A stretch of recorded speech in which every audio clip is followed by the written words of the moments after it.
Saint-Esprit, vous ne resterez plus la même personne parce qu'il transforme.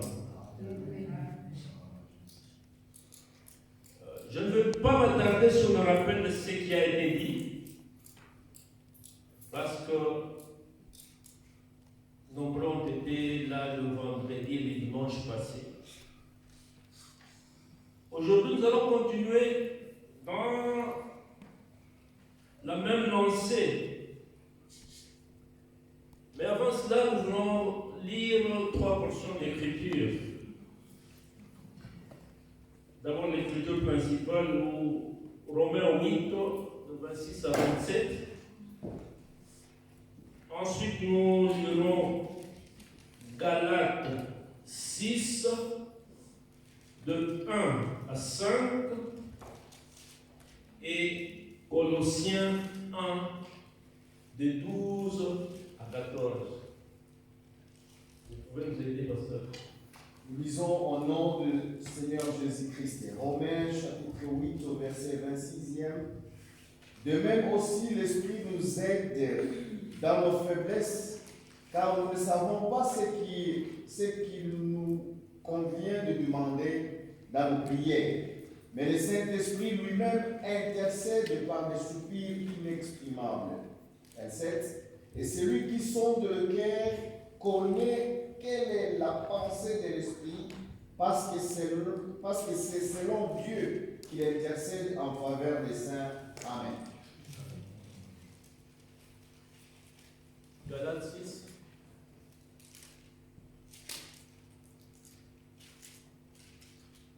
Lisons Galates 6 au verset 1 à 5. 1 à 5. Je lis au nom du Seigneur Jésus. Frères, si un homme vient à être surpris en quelque faute, vous qui êtes spirituels, redressez-les avec un esprit de douceur. Prends garde à toi-même de peur que tu ne sois aussi tenté. Portez le fardeau les uns les autres et vous accomplirez ainsi la loi de Christ. Si quelqu'un pense être quelque chose, quoi qu'il ne soit rien, il s'abuse lui-même. Que chacun examine ses propres œuvres, et alors il aura sujet de se glorifier pour lui seul, et non par rapport à autrui. 5. Car chacun portera son propre fardeau. Amen. Amen. Et Colossiens 1, 12 à 14.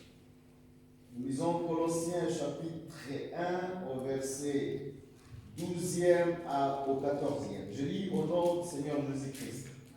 Rendez grâce au Père qui vous a rendu capable d'avoir part à l'héritage des saints dans la lumière, qui nous a délivrés de la puissance du ténèbre et nous a transportés dans le royaume du Fils de son amour, en qui nous avons la rédemption, la rémission de péché, et il est l'image de Dieu invisible, le premier-né de toute la création. Amen. Merci beaucoup, pasteur. Bien-aimés, chacun de nous devrait connaître son identité.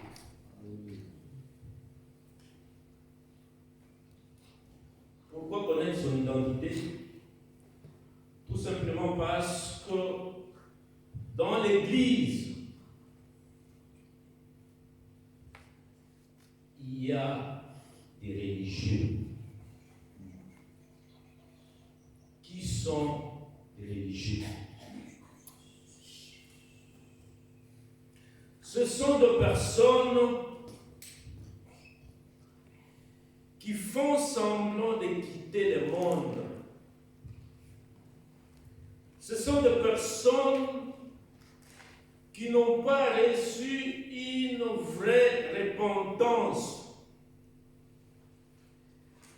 Ce sont des personnes qui qui n'ont pas subi la transformation véritable. Et certains les appellent des païens circoncis.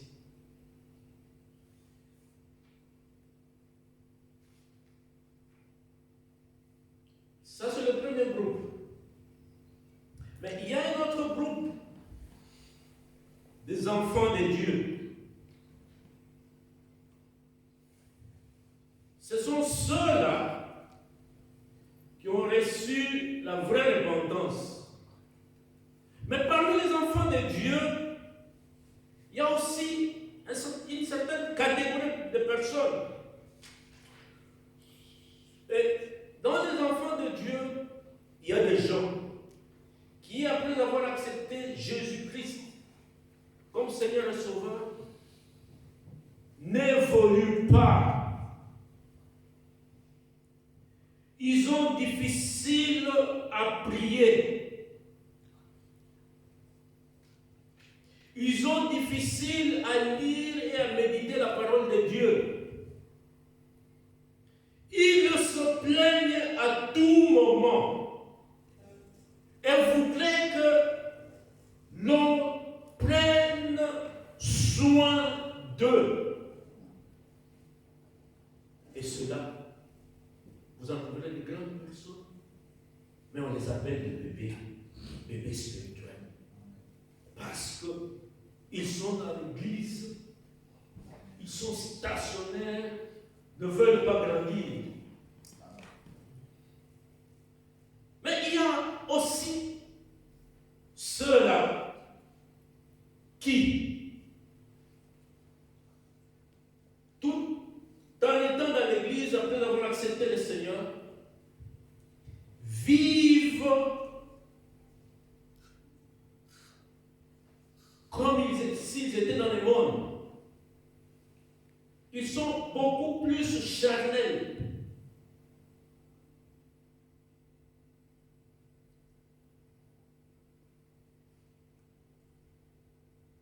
Facile à changer.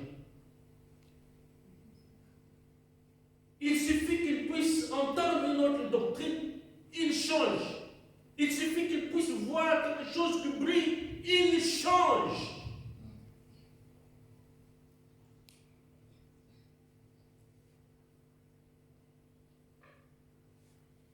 Ce sont des enfants spirituels. Et il y a les adultes dans la foi. Ceux-là qui font la volonté de Dieu, qui respectent les recommandations de Dieu, qui même lorsqu'ils pêchent ou qu'ils tombent, ils sont conscients, ils se relèvent, demandent pardon et abandonnent le péché. Voilà ce que le chrétien est appelé à devenir. Mais, mes frères et sœurs, Dieu est souverain. Amen. Dans sa souveraineté, il fait grâce à qui il veut. Dieu choisit de faibles pour que dans leur faiblesse, ils puissent se glorifier. Amen. Mais vous ne vous direz pas parce que Dieu choisit les faibles, laisse-moi demeurer dans cette faiblesse. Non. Il est souverain. Vous ne pouvez pas recevoir, vous pouvez ne pas recevoir cette grâce-là. Et si vous ne la recevez pas, vous allez en enfer.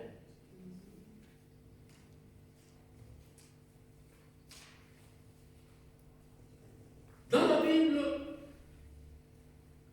on nous parle, il y a beaucoup de noms, de personnes qui avaient ce genre de faiblesse. Mais heureusement, Dieu leur a fait grâce à certains. Et parmi les faiblesses, je vais juste énumérer les faiblesses. Et on verra si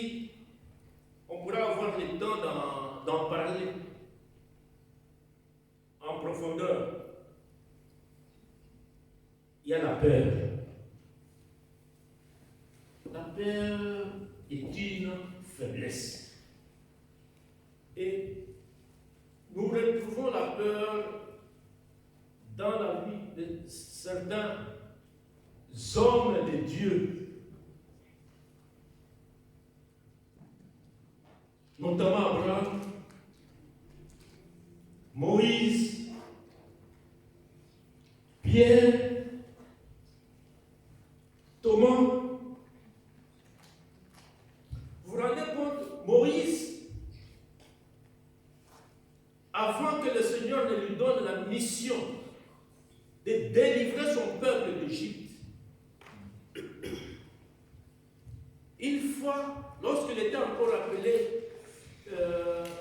fils de la fille de Pharaon, était sorti pour aller voir son peuple, ou le peuple de Dieu, l'Israël. Et là, il trouva qu'il y avait un qui maltraitait son frère. Il n'a pas hésité de les tuer. Mais le deuxième jour, lorsqu'il est venu, il a trouvé les Israéliens en train de se quereller, il a essayé de prodiguer un conseil. On lui a rappelé ce qu'il a fait. Il a eu peur, et ce jour-là, il a fui. La peur.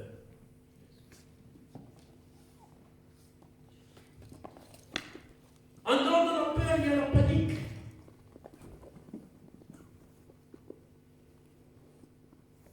C'est une forme de peur. Mais cette panique-là, elle est brutale. C'est une faiblesse. Une autre faiblesse, c'est la colère. La Bible ne nous dit pas que lorsque nous sommes en colère, que nous ne puissions pas dormir sous notre colère, de peur qu'on nous pêche.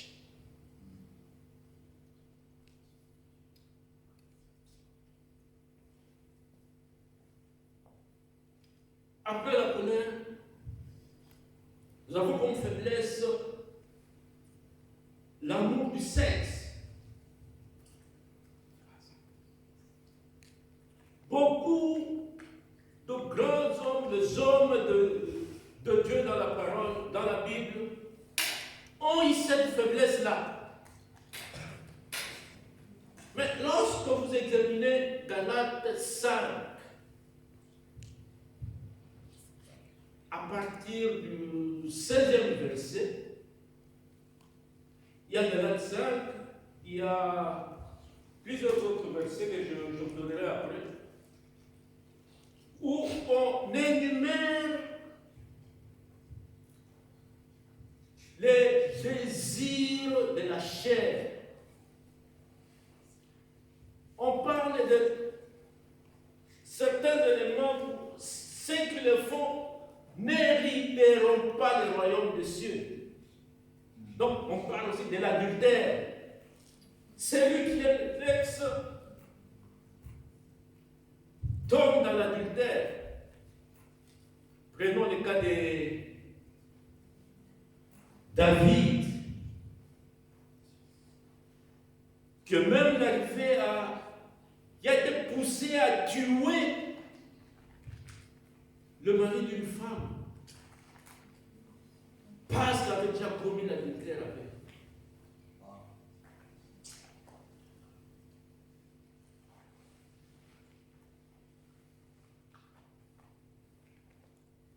Il y en a aussi qui, malgré qu'il a une femme, aime d'autres femmes et des concubines. C'est une faiblesse. Dans l'ancien temps,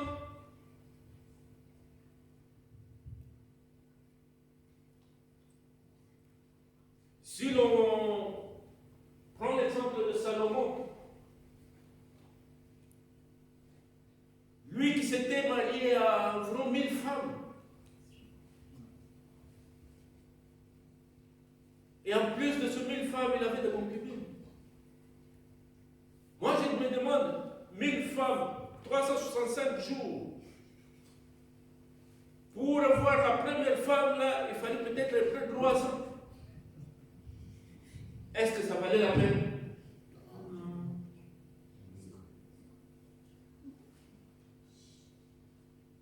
L'hypocrisie est notre faiblesse. La têtitesse. Dans l'hypocrisie, il y a certains hommes de Dieu, notamment Pierre. Dans la têtitesse, vous verrez Samson. Ses parents lui ont interdit. Ils ont dit non, nous, on ne se marie pas avec eux. Est-ce qu'ici chez nous, il n'y a pas une femme que tu peux prendre? Il dit non, moi c'est elle que je peux prendre. Vous trouverez ça dans Juge 14:3. Très têtu, c'est une faiblesse.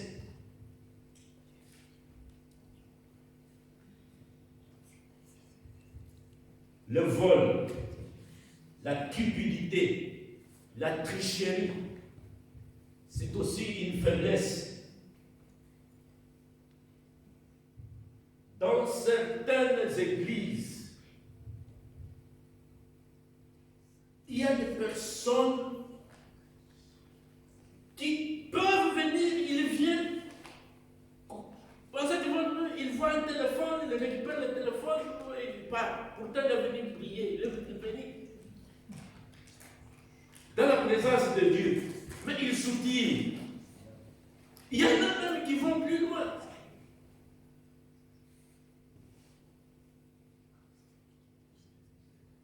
Qui prennent des choses pour déranger, pour enfreindre l'avancement de l'œuvre de Dieu.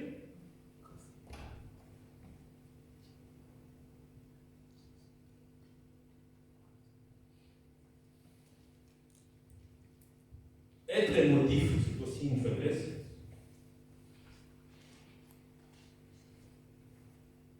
Il y en a qui, dans la Bible, malgré qu'ils opéraient de miracles, qu'ils opéraient des guérisons de malades, eux-mêmes sont morts malades. Eux-mêmes avaient des infirmités qui ne pouvaient pas enlever. Et là, je voudrais parler de Élisée. Je voudrais parler de Paul. Prenez l'exemple de Pierre, qui était capable de défendre Jésus lorsque personne n'était venu pour l'arrêter. Mais le même Pierre là a régné Jésus.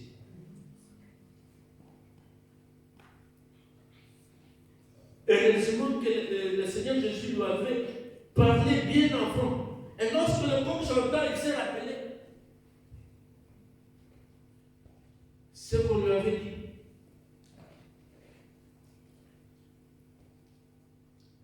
Le doute, l'incrédulité, les pensées négatives. Et vous verrez peut-être dans l'Église, certains membres se dresser contre les autres. C'est une faiblesse. La division, la poursuite de plusieurs doctrines à la fois, les conflits, les offenses, l'amertume, la maltraitance des gens, notre style de vie, les paroles vaines, stupides, inutiles, les influences négatives, la crainte comme décision. En fait, ce sont toutes ces faiblesses-là qui,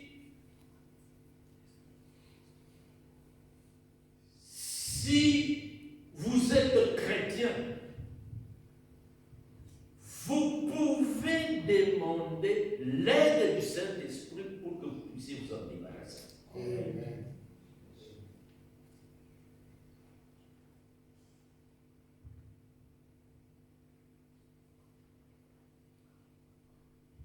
Mais comment faire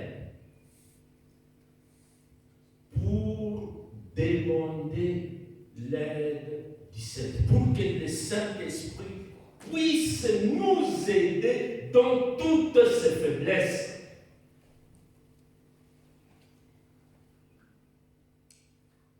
La première des choses, c'est de désirer le Saint-Esprit.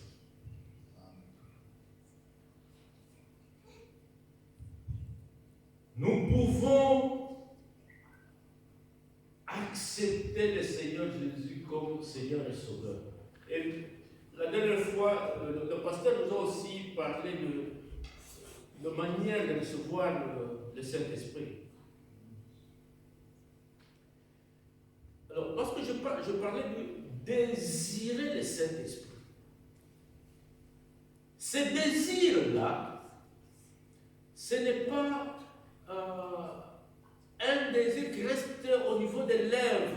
Non, ça doit venir, les désirs profonds de votre cœur. Je ne peux pas me mettre là, moi, les moments saints, vous quitter là. Non. Là, vous ne faites rien. Mais si, lorsque vous chantez, ça sort de vous, de l'intérieur de vous, non. En ce moment-là, ça c'est vraiment un désir.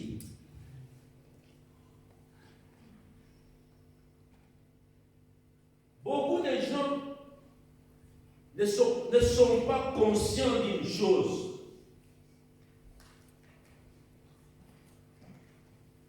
La Bible nous dit,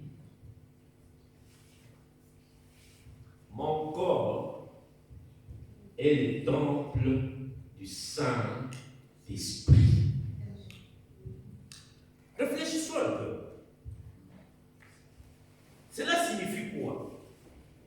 C'est comme si, par exemple, supposons que dans ce bureau constitue mon corps et que le Saint-Esprit est là. Ça signifie que lorsque j'ouvre cette porte, quelqu'un d'autre ouvre la porte, il va voir le Saint-Esprit. Il va trouver le Saint-Esprit à l'intérieur. Mais maintenant, tout chrétien, là, dès qu'il se tient là, si quelqu'un vient, le quelqu'un là, il faut voir, on parle du Saint-Esprit et de l'ennemi. Si l'ennemi vient, c'est le Saint-Esprit qu'il trouve. Nous ne devons pas avoir peur de l'ennemi, parce que l'ennemi va trouver le Saint-Esprit en face de lui. C'est le Saint-Esprit qui va lui répondre. Maintenant, que chacun puisse réaliser cela, cette présence du Saint-Esprit en lui, et manifester notre foi. Parce que vous savez, lorsque quelqu'un reconnaît cette grande personne qui est en lui, cette personne-là fera des choses impossibles. C'est parce que nous ne réalisons pas cela. Et nous restons dans nos faiblesses.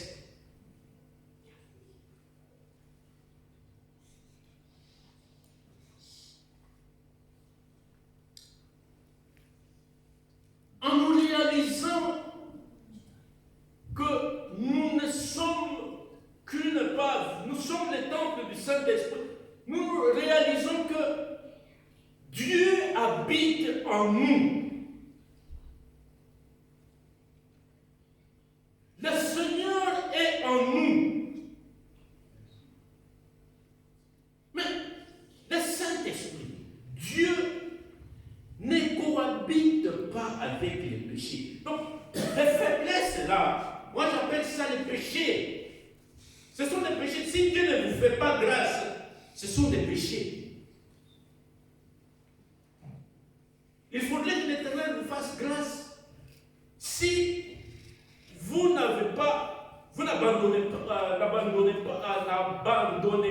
cela,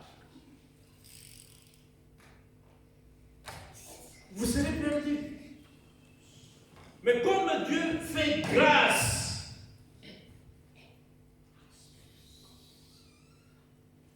aux personnes qu'il choisit, là, vous pourrez être sauvés. Mais réalisons que Dieu habite en nous, le Saint-Esprit est en nous, le Seigneur Jésus est en nous.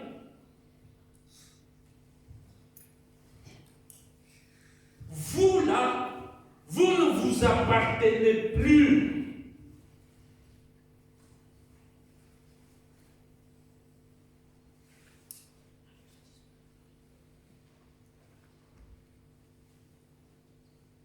Et si, par hasard, pour un chrétien qui est conscient, il s'est retrouvé devant l'ennemi, et pourtant lui marche dans la crainte de l'Éternel. Cet ennemi-là connaît qui est en toi. Il ne fera pas ça. Il va fuir de lui-même. C'est comme ça que même si il y a des sorciers dans l'église, si chacun de nous respecte les recommandations de l'Éternel, qu'il marche dans la crainte de Dieu,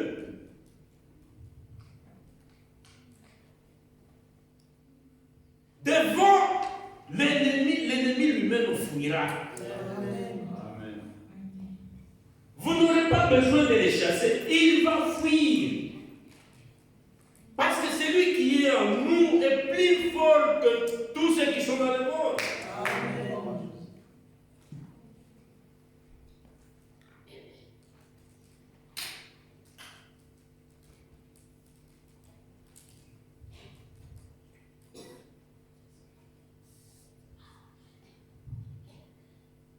Il faudrait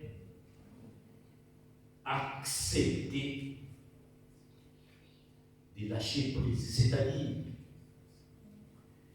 de se laisser conduire par le Saint-Esprit.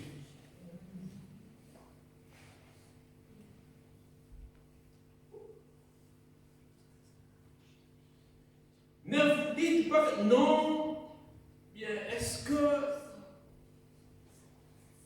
c'est le Saint-Esprit qui a parlé ou qui m'a dit de faire ça? Je pense que non, là il faut.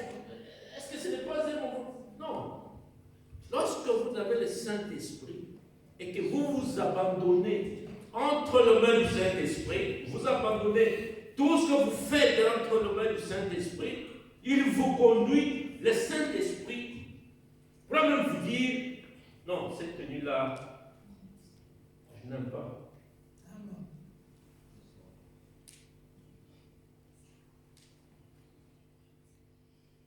Vous voulez sortir? Non, non. Vous voulez aller au lit? Non, non, non.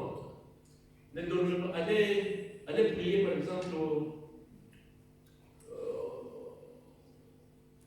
au balcon ou derrière, dans les bacs-gardes. Et vous allez là-bas, vous trouvez quelque chose, peut-être que la porte était ouverte. Vous aviez oublié de fermer la porte. La porte était ouverte, vous trouvez quelque chose, si ce n'est pas le Saint-Esprit, bien, quelqu'un d'autre pourrait venir entrer dans la maison ici.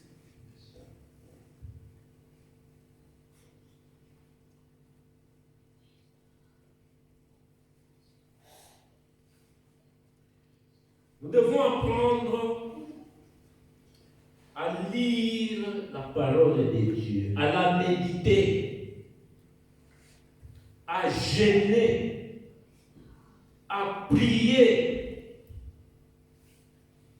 louer, adorer. Donc nous mettre dans un environnement propice au Saint-Esprit.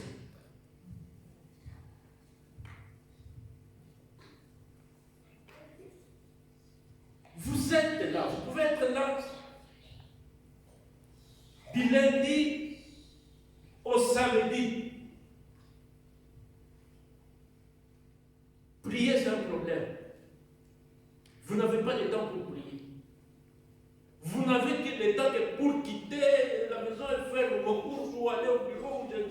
je ne sais où. Mais prier est un problème. Mais la parole nous dit, n'éteignez pas le Saint-Esprit qui est en vous. Vous savez, dans l'homme, il y a le corps, il y a l'âme et l'esprit. Si l'esprit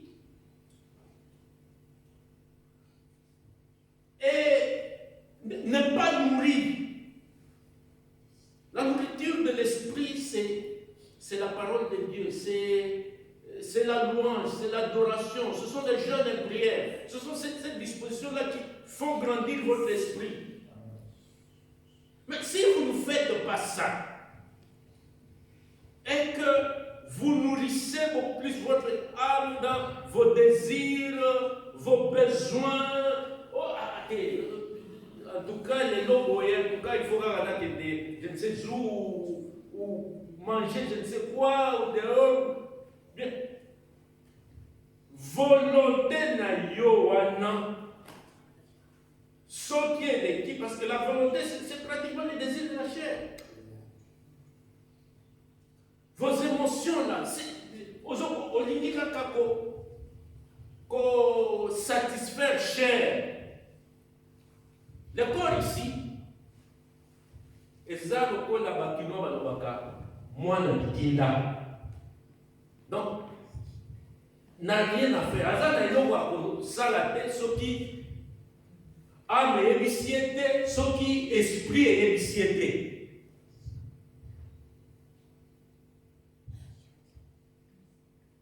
Il faudrait que soit l'âme, soit l'esprit. Mais ceux qui osent entretenir l'esprit na yoté, ceux qui osent sacrifier le corps na yoté, comment l'esprit qui est en toi peut prendre les dessus sur l'âme? Et qu'on s'en la tête.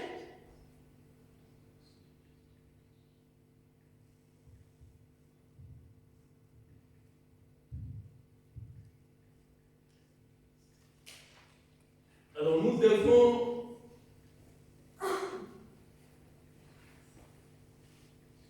pratiquer la communion avec le Saint-Esprit. Donc, restons connectés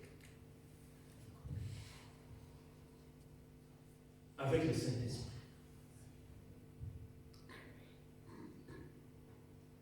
Nous l'avions dit lorsqu'on nous laissons la commande au Saint-Esprit, c'est-à-dire que dans tout ce que nous faisons,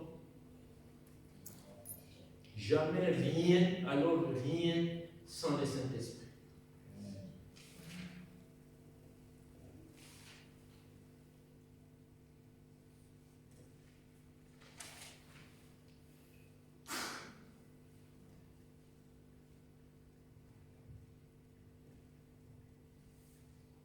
Il y en a qui sont dans l'église, mais qui restent très, très, très influençables. Les personnes qui se laissent influencer, généralement, n'ont pas de personnalité. Ou ont une personnalité faible ou douteuse.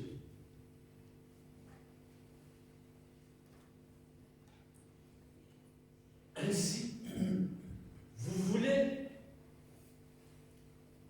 que le Saint-Esprit puisse avoir une influence en vous. Vous devez renoncer à toutes ces mauvaises influences.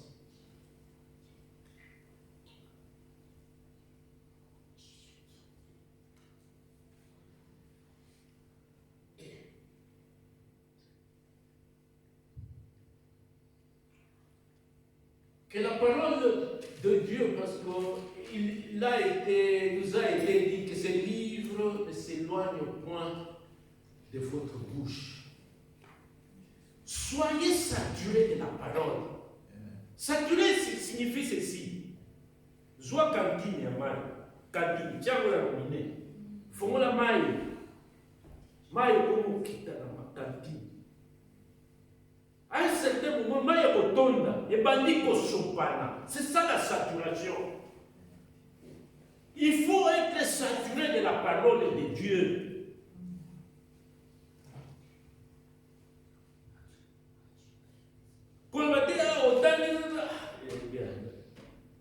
Des fois, au yokité, nous avons beaucoup de membres dans l'église, le pasteur est là. Pose la question, awa yokité. Je n'ai pas compris. Est-ce que quelqu'un d'autre peut m'édifier, peut m'expliquer ce que la parole veut dire? Parce qu'en ce moment-là, comment mettre cela en pratique?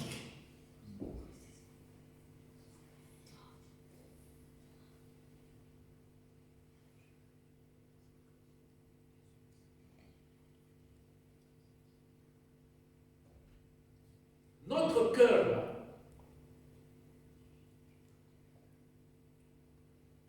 il y a un exemple dans la Bible, on dit après la délivrance, vous bengani milimo mabe accueilli. Pas sûr qu'on benganaye accueilli. Mais si vous ne remplissez pas votre cœur de la pensée de Dieu, et tikali polele, molimo akindeki wana, il va prendre certains autres millimos mabé pour qu'il y ait aux hommes pour mieux occuper et remplir maintenant.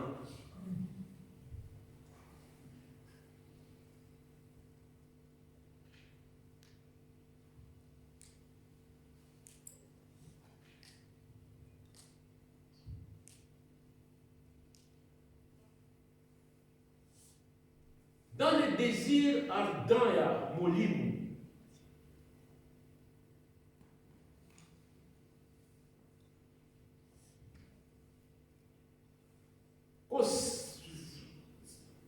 Qu'on désire Molim, mon sang. Qu'on prie, lorsque vous gênez, vous priez pour recevoir le Saint-Esprit. Des fois, les prières avec intelligence, elles ont commenté. Ce qu'ils ont commenté, prie en langue. Parce qu'en langue, là, ce n'est plus votre intelligence qui prononce des paroles. Et comme il mollit mon aïe, ne comme il senga, pour communiquer dans le boulot. Parce que mollit mon aïe, et il mieux qu'est-ce qu'il faut. Oyo nini ko senga. Oyo nini, comment entrer en contact avec l'esprit. Et cela doit venir de la profondeur de votre cœur. Et ça, dès que vous va dire, mais ebimana motema. Amen. Amen. Parce qu'en ce moment-là, toi,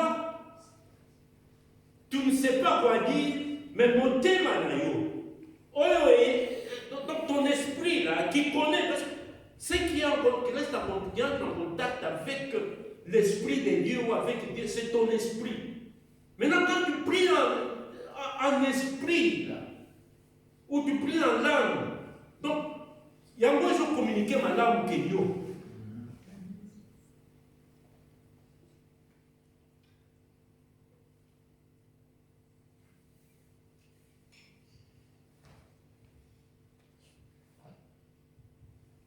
Nous avons parlé des désirs de la chair où nous devons vivre. Nous devons savoir dominer la chair. Malheureusement,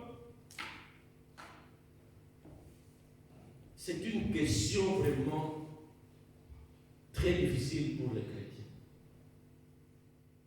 La chair. La chair aime bien paraître. La chair aime bien manger. La chair aime bien les bonnes choses. La chair, oui.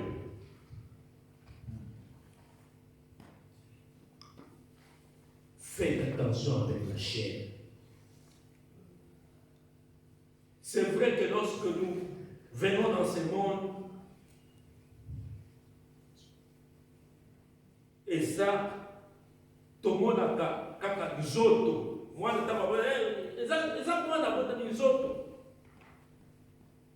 que nous devons entretenir, que nous devons nourrir. Mais ceux qui nous salent, ils pour nourrir cher.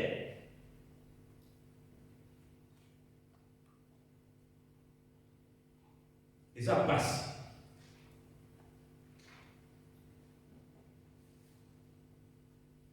Toyer pour nourrir l'esprit. Parce que nous devons aller dire que ça, le sacrifice à chair. La chair peut être, tu peux être là. Chair, l'église est là qui l'aider. Et l'esprit te dit, va à l'église. Donc, na yo moko comme koyoka, oyoki ba position libane. Tu commences à se dire, mais qu'est-ce qu'il faut faire?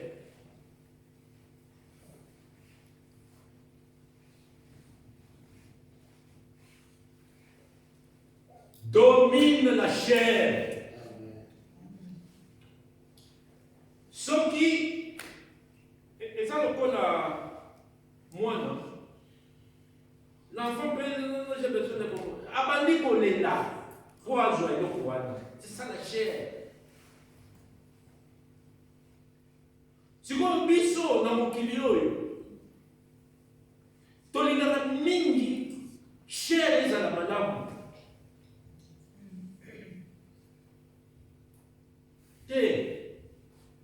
Bien-aimé.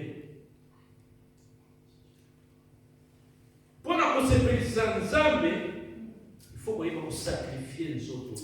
Amen. Amen.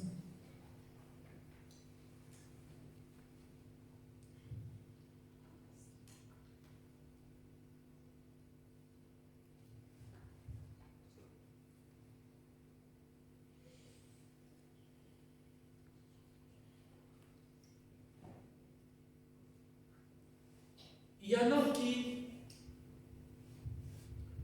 malgré le fait qu'ils ont réussi à accepter le Seigneur Jésus-Christ comme Seigneur et Sauveur,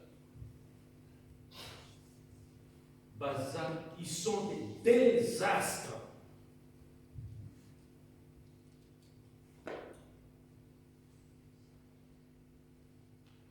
À cause de l'Église, donc un nom spirituel. Abimi Libanda. Et évitez, n'importe quel monde qui Kazako est un chrétien, on a ça, il m'a dit.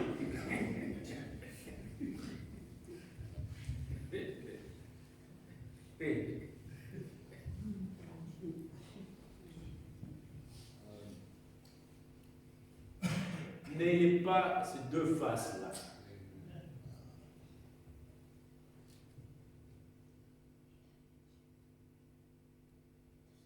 Restons chrétiens jusqu'à la fin.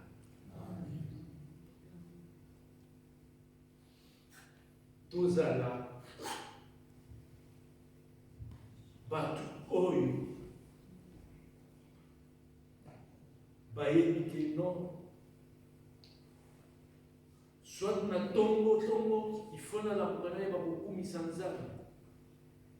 Ceux qui pendant la journée sont na 8 ans, na commis sans âme.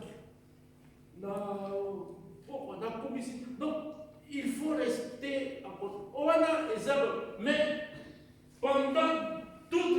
là, naza na ba prière ata ya mike wana. Pour natikala en contact, en connexion.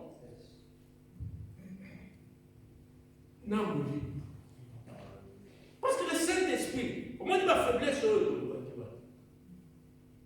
ceux qui ont prendre conscience il y a faiblesse au Seigneur, molimo asalisa yo pour que o tika yango. Et à moins que nous avons sa grâce. Mais ceux qui ont tika la grâce. Ceux qui ont la place, il y a un zambé, on s'en a grâce. Ok, les gens.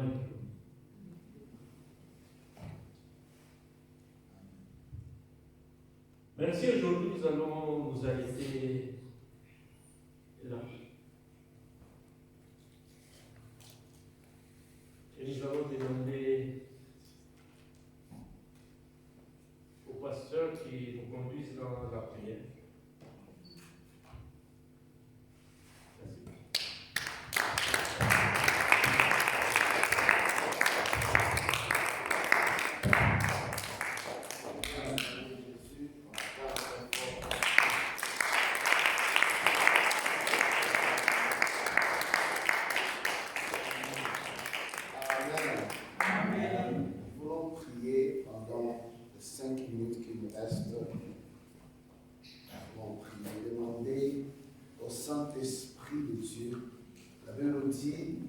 Que le Saint-Esprit nous aide dans nos faiblesses. Chacun de nous a des faiblesses. On nous a énuméré quelques faiblesses. Chacun de nous a ses faiblesses.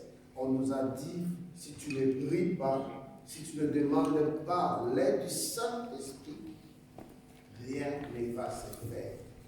Il est là